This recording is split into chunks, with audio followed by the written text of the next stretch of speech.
Why does it feel so much cooler sitting beneath a tree on a hot summer day? It's a question we often take for granted. We feel that immediate relief, that sudden drop in temperature the moment we step out of the sun and into the dappled shade. Contrast that with the experience of standing on an open, sun-baked path. The air feels heavy and the ground reflects the heat back at you with a punishing intensity. But step back into the trees and the air is different. It's not just darker, it's physically cooler. It's a different environment altogether. After 40 years of growing food and living closely with the land, I've started to see this isn't just a happy accident of nature. A grass area feels cooler than bare soil. A garden bed covered in vegetation feels cooler than one left exposed to the elements. These aren't just isolated observations, they are parts of a larger pattern that nature has been trying to show us all along. I'm beginning to think that plants don't simply grow in a climate. Perhaps they are the architects of it. Perhaps they help create one. Think about bare soil. Left exposed to the direct gaze of the sun, it becomes a heat sink, absorbing and radiating energy.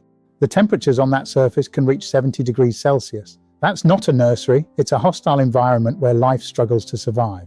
At these temperatures, water evaporates instantly. The microorganisms retreat and the soil effectively enters a state of dormancy or death. But add just a thin layer of living cover, grass or low-growing plants, and the temperature drops by 15 or 20 degrees. This first layer of living mulch acts as a primary shield. It catches the light before it can bake the earth beneath. As we increase the height and density of that vegetation, taller herbs, dense vegetable crops, the cooling effect becomes even more pronounced. In the shrub layer, we start to see the creation of real microclimates.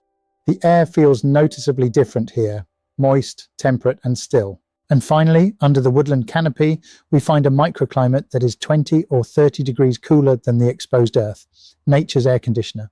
Each of these layers adds a new shield of shade. They are progressively stacking their efforts to protect the soil. This structure reduces evaporation to a fraction of what it would be on bare ground. The moisture stays where it's needed. And that moisture supports the complex life that lives just millimeters below. It is a refuge for the small, vital creatures of the garden. But shade is only half the story. There's a more active process at work here called transpiration. Plants are constantly breathing moisture out through their leaves. It's like a fine, invisible mist that they release into the air. As that water evaporates from the leaf surface, it takes heat with it. It's a physical phase change that literally cools the air.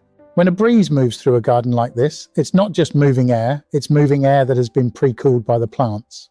They are cooling the world around them in a way no machine ever could, with a quiet efficiency that's both beautiful and free. Beneath the surface, this moisture and cooling support what I like to call a thriving soil metropolis. Earthworms can only thrive in moist, cool conditions. In bare, hot soil, they have to retreat deep underground or perish. The same is true for the trillions of microorganisms, the fungi and bacteria that turn organic matter into plant food. When the soil is cool, this biology works 24/7, building structure and cycling nutrients in a perfect, self-sustaining economy.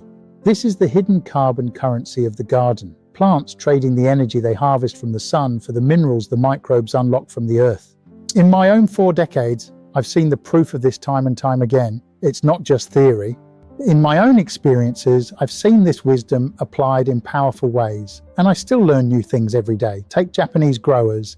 Masanobu Fukuoka taught the philosophy of do-nothing farming, shizen no-ho. It's not about laziness, it's about deep respect for nature's processes. Fukuoka taught that the most important thing a farmer can do is to avoid disturbing the soil's natural protective cover. No tilling, no weeding, just life. They use layered microbial beds, mimicking the forest floor with straw, leaves, and even fermented plant juices to feed the soil biology. Traditional practices even use Japanese knotweed stalks as specific mulch to suppress diseases and encourage natural predators like ground beetles.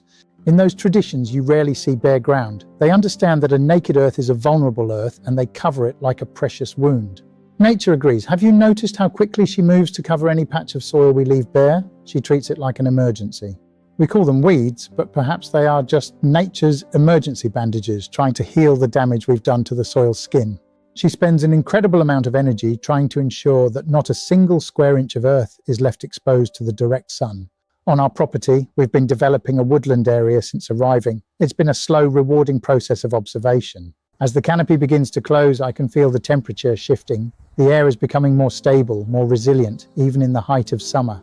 We aren't just growing trees or vegetables anymore. We are building a climate, a whole ecosystem that can finally look after itself. The reality of hotter, drier summers is something we all have to face now. It can feel overwhelming and even a little frightening. We worry about the rising costs of water, the physical effort required, and whether our gardens can even survive these new extremes. But the answer isn't necessarily more watering or more work, it's more life. It's about creating more living coverage. Nature's primary defense is living cover. The more we can mimic that in our own garden beds, the better off we'll be. The more layers we weave together, ground cover, shrubs, canopy, the cooler, moister, and more resilient our world becomes. I'm beginning to wonder whether our biggest mistake as modern gardeners is exposing so much of the Earth's sensitive skin. Nature seems to spend so much energy trying to cover it again. Maybe it's time we finally started to follow her lead. After all, she's been doing this for a lot longer than we have. Thank you for joining me in the garden today, and I look forward to catching up with you again soon.